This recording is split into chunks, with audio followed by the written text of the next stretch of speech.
Hi again everyone, welcome back again di Bitcoin Update. Update kali ini kita akan berikan sharingnya setelah ada data daripada non-farm payroll dan juga unemployment rate. So, menurut saya cukup menarik kenapa hari ini Bitcoin pump. Mungkin teman-teman nggak terlalu ngeh ya kenapa Bitcoin nge-pump. Nggak tahu mungkin ada yang ikutin progress daripada fundamental yang saya update atau enggak. Kalau misalkan kalian ngikutin, boleh type yes di kolom komen. Make sure kalian follow, maksudnya kasih tahu ke saya juga, oh ternyata kalian suka loh dengan update fundamental, which is saya akan dengan senang hati untuk bikin update seperti itu lagi ke depannya.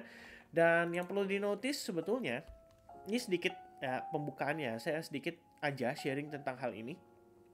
Jadi sebenarnya non-farm payroll itu dirilis sangat positif dibanding dengan forecastnya.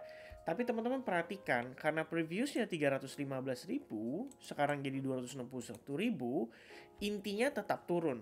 Ya, jadi nggak bisa dibilang istilahnya itu benar-benar positif. Jangan dilihat cuma dari warna hijaunya aja. Tapi kita lihat juga dong dari angkanya, which is previously berapa dan jadi berapa. Intinya turun angkanya. Itu pertama.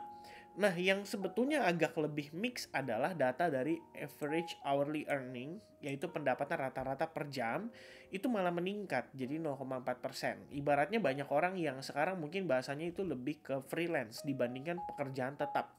Dan teman-teman perlu ingat loh, kalau si Elon Musk itu habis pecat karyawan cukup banyak dari perusahaan Twitter, which is ini kita udah tahu harusnya bisa memberikan dampak nanti ke depannya, nggak langsung hari ini, nggak langsung saat ini juga, karena Twitter juga baru dibeli seminggu lalu kan, jadi nggak mungkin kayak langsung ada reaksi gitu loh.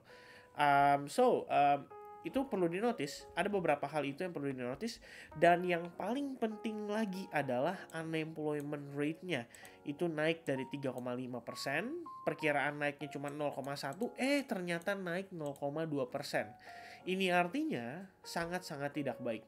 Tapi teman-teman, sebenarnya sisi yang sebaliknya yang ingin saya pengen sampaikan ke teman-teman ya, yang pengen saya sampaikan sebenarnya adalah ketika ini terjadi, itu artinya the Fed bisa dibilang mulai menunjukkan ya, bukan mulai menunjukkan lah, ibaratnya sudah mulai ada tanda-tanda impact dari kenaikan suku bunga. Itu intinya. Jadi ada kemungkinan inflasi bisa diredam. Kenapa? Karena the Fed naikin suku bunga supaya mengurangi dari sisi demand-nya. Ya, supaya orang atau publik itu lebih prefer untuk save the dollar dibandingkan untuk mereka belanjain di aset. Ya, ingat teman-teman, pada saat narasi dibuat cash is king, itu artinya sebetulnya narasi ini dibuat agar publik percaya bahwa saatnya simpen uang supaya kita bisa serok pada saat harganya lagi crash. Cuman dengan situasi ini terjadi, justru yang terjadi malah bisa cenderung sebaliknya. Ya, saya nggak bilang saatnya belanja besar-besaran gitu loh, tapi kalau dibilang cash is king, nah ini udah mulai tanda-tanda ya, dalam artian itu memang yang diharapkan the Fed gitu loh. Yang dia pengen adalah kita nggak banyak belanja, kita banyak simpen uang. Intinya itu, supaya demand-nya berkurang dan pada akhirnya inflasinya bisa ditekan. That's it, teman-teman. Jadi, based on data yang ditunjukkan hari ini, dengan kenaikannya, istilahnya kenaikan adanya pengangguran di publik di Amerika saat ini, justru itu memberikan tanda bahwa saat ini bisa dibilang efek daripada si kenaikan suku bunga itu sudah mulai terasa, which is kalau misalnya teman-teman melihat pada event pekan depan itu akan ada rilis data CPI dan ekspektasinya adalah turun. Ya, kenapa bisa ekspektasinya turun? Kembali lagi ke yang tadi, unemployment rate. Unemployment rate-nya itu juga sudah terasa. Nah, kalau misalkan ini turun, apa yang akan terjadi? Maka kita berbicara di sini dari sisi kenaikan probabilitas suku bunga untuk di bulan Desember itu harusnya akan semakin menguat ya, dan semakin tinggi di angka 0,5% atau 50 basis point, itu artinya harusnya semakin positif buat market crypto atau untuk stock market, which is kalian bisa lihat sendiri. Ini korelasinya positif. Kalau misalkan 0,5% ini naik nih jadi 70%, 80%, bahkan 90%, saya rasa Bitcoin nggak mungkin di 21.000. Mungkin aja udah ngetes sampai ke level 22.500. Oke? Nah, itu setidaknya yang saya lihat dari sisi fundamental saat ini. Nah, kalau misalnya dari sisi price action, kemarin banget saya sudah sempat sampaikan ke teman-teman melalui video terakhir. Jadi persiapan menghadapi NFP. Saya udah jelaskan di situ ada dua potensi skenario yang bisa dimanfaatkan. Dan saya pun sudah membagikan juga informasi itu ke teman-teman bahwa ada dua pattern yang saya perhatikan. Yang pertama adalah si bearish Adam and Eve pattern. Dan yang kedua adalah si double bottom pattern. Tergantung breaknya kemana. Dan itu bisa dimanfaatkan. Which is, kalau teman-teman lihat, saya juga ada ongoing long position terhadap Bitcoin. Dan saya ambil posisi ini tepat pada saat break daripada si double bottom tersebut. Jadi istilahnya memang ya kalau misalnya dibilang pada saat break itu belum terjadi pada saat NFP. Tapi memang kita sudah antisipasi dan kita lihat ada opportunity-nya. Jadi why not untuk dimanfaatkan terlebih dahulu. Alright. Nah, kemudian satu lagi yang menarik adalah, bukan yang menarik ya, ini langkah yang saya ambil, balik lagi masing-masing punya strategi, jadi saya cuma sharing aja apa yang saya lakukan dan opini saya terhadap atau pandangan saya terhadap si kondisi market saat ini. Saya lihat kita kembali lagi ke resistance yang cukup powerful.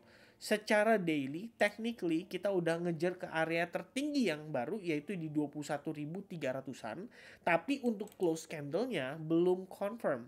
Yang artinya belum bisa dipastikan bahwa kali ini buyersnya itu benar-benar totally strong. Tapi yang setidaknya membedakan adalah teman-teman perhatikan deh. Volume kali ini itu benar-benar signifikan. Jadi berbeda dengan yang sebelumnya. Kalau kita lihat ini bahkan untuk chart Binance, teman-teman bisa perhatikan ya seberapa kali ini volumenya lebih signifikan. Dan ini masih ada waktu 4 jam. Berarti dalam 4 jam ke depan itu masih akan ada akumulasi volume dan semakin tinggi pada saat nanti close candle-nya.